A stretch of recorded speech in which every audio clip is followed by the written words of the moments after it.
Guys അങ്ങനെ ഞാൻ ഉമേഷിനും കൂടിയും അച്ഛൻ്റെ കണ്ണ് കാണിക്കാൻ വേണ്ടി പോവാണ്. നമ്മൾ ഐ ഹോസ്പിറ്റലാണ്. അപ്പം നമ്മൾ ഒരു അങ്കിൾ അച്ഛൻ്റെ ഫ്രണ്ടാണ്. ഞങ്ങൾക്ക് എല്ലാവർക്കും പരിചയമുള്ള അങ്കിളാണ്. അപ്പോൾ ആ അങ്കിൾ പറഞ്ഞതാണ് ഇവിടെ കാണിക്കാൻ. അപ്പോൾ അങ്കിളും സ്പോൺസറിലാണ് നമ്മൾ പോകുന്നത് കേട്ടോ ഫ്രണ്ട്സ്. അപ്പോൾ ഇതേ ഞാൻ ഇതൊന്നും മൊത്തം ഇടുന്നൊന്നുമില്ല, ചുമ്മാ ഇങ്ങനെ ഫാഷൻ ഷോ പോലെ ഇടുന്നതാണ്. ഞാൻ ഇടണമെന്നുള്ളൂ. ഞാൻ രസത്തിന് എല്ലാം ഇട്ടിട്ട് എങ്ങനെയുണ്ടെന്ന് നോക്കാൻ വേണ്ടിയിട്ടാണ്. ഈ ഒരു മോതിരം ഞാൻ അമ്മയ്ക്ക് കൊടുക്കാനാണ് കേട്ടോ. എന്തായാലും എനിക്ക് ഭയങ്കര ഇഷ്ടമായിട്ടും മോതിരം എൻ്റെ വീക്ക്നെസ് ആണ് ബേസ്.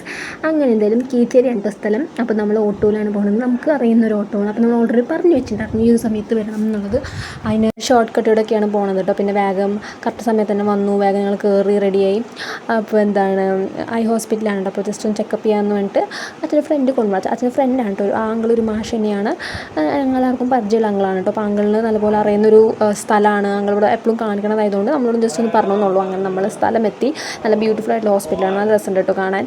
ഫസ്റ്റ് ടൈമാണ് ഇവിടെ വരുന്നത് കേട്ടോ, കേച്ചേരി സ്ഥലത്തൊക്കെ. അപ്പോൾ അച്ഛൻ അവിടെ ഇരിക്കുന്നുണ്ട്, ഞാനും ഇവിടെ ഇരിക്കുന്നുണ്ട്. അപ്പോൾ ആങ്കിൾ ജസ്റ്റ് ഒന്ന് കണ്ണൊക്കെ റെഡിയാക്കുകയാണ്. അങ്ങനെ ഡോക്ടറൊക്കെ കണ്ടു, കുഴപ്പമൊന്നുമില്ല കേട്ടോ. അപ്പോൾ കണ്ണാട വാങ്ങിക്കാൻ വേണ്ടിയല്ല ഞാനിവിടെ ഇരിക്കുന്നത്, അവിടെ അപ്പുറത്ത് മരുന്ന് വാങ്ങിക്കാതിരിക്കുന്നുണ്ട് കേട്ടോ.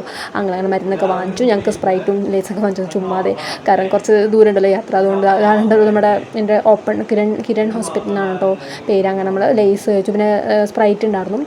ദാഹരണം ചൂടുള്ളതുകൊണ്ട് തന്നെ സുഖമായിട്ട് കുടിച്ചു. ലേസൊക്കെ കഴിച്ചുകൊണ്ട് നമ്മൾ സംസാരിച്ചുകൊണ്ട് അങ്ങനെ വീട്ടിലൊക്കെ എത്തി. വീട്ടിലെത്തിയതിന് ശേഷം ഞാൻ ജസ്റ്റ് ഒന്ന് നല്ല സന്തോഷമായിട്ട്, പ്രശ്നമൊന്നുമില്ല, എല്ലാം ഓക്കെയാണ്. പിന്നെ ഞാൻ എന്തൊക്കെയോ പറയുന്നുണ്ട് എൻ്റെ ഇടയ്ക്ക്. അങ്ങനെ ശേഷം പിന്നെന്താണ് ഈവനിങ് ആണ് കേട്ടോ പിന്നെ കാണിക്കുന്നത്. ഇത് രാവിലെയാണ് നമ്മൾ പോയത് കേട്ടോ. പിന്നെ ഈവനിങ് എനിക്ക് കമൻസ് വായിക്കാറുണ്ടായിരുന്നു. പിന്നെ ഓരോ ചാലഞ്ചസ്, അപ്പോൾ നമ്മൾ കുറേയധികം ചാലഞ്ചസ് ഒക്കെ പറഞ്ഞിട്ടുണ്ട്. പിന്നെ കുറേ നല്ല കുറേ കമൻസ് ഉണ്ട്, എല്ലാം നല്ല കമൻസാണ് കേട്ടോ. അപ്പോൾ കമൻറ്റ് ചെയ്യുന്ന എല്ലാവർക്കും താങ്ക് യു. പിന്നെ അതൊക്കെ അതിന് ശേഷം പിന്നെ പുതിയ ചാലഞ്ചിന് വേണ്ടിയുള്ള പ്രിപ്പയറാകുമ്പോൾ നിങ്ങൾക്ക് ജസ്റ്റ് ഒന്ന് ഗസ് ചെയ്യാൻ പറ്റുമെങ്കിൽ ഗസ് ചെയ്യാം കേട്ടോ. നമ്മൾ എഴുതിയിട്ടുള്ള പരിപാടിയാണ്. അപ്പോൾ ജസ്റ്റ് നിങ്ങൾക്ക് ഗസ് ചെയ്യാമെങ്കിൽ ഗസ് ചെയ്യാം. അപ്പോൾ അടുത്ത് തന്നെ ആ ഒരു ചാലഞ്ച് വരുന്നതാണ്. അപ്പോൾ അതിനുള്ള ക്വസ്റ്റ്യൻസ് ഒക്കെ എഴുതി റെഡിയാക്കി ഗേൾസ്. ആൻഡ് അതിൻ്റെ ഹാപ്പിനെസ്സാണ്. പിന്നെ അതുകൊണ്ട് തന്നെ നമ്മൾ ജസ്റ്റ് ഒന്ന് സെൽഫി ഒക്കെ എടുത്തു